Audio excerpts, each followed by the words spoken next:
நிகழ்வு அமரக்களமாக நடைபெறும். பக்தர்கள் அழகரை சுற்றி நின்று அவரை மஞ்சள் நீரால் குளிர்வித்து தங்கள் பக்தியையும் மகிழ்ச்சியையும் வெளிப்படுத்தும் தருணம் உணர்வு பூர்வமானது.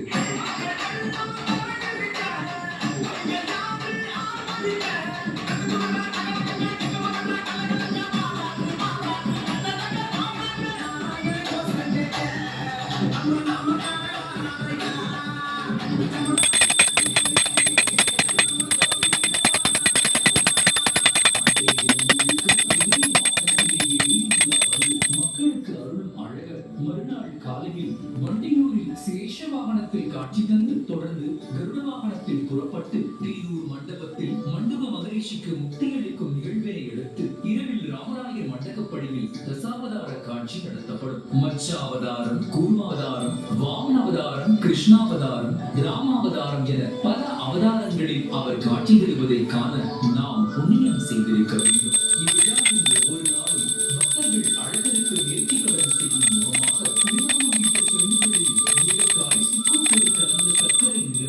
வாழை இலை கொண்டு கட்டி பூ சுற்றி கற்பூரம் ஏற்றி அழகருக்கு தீபாராதனை காட்டி அதை பக்தர்களுக்கு பிரசாதம்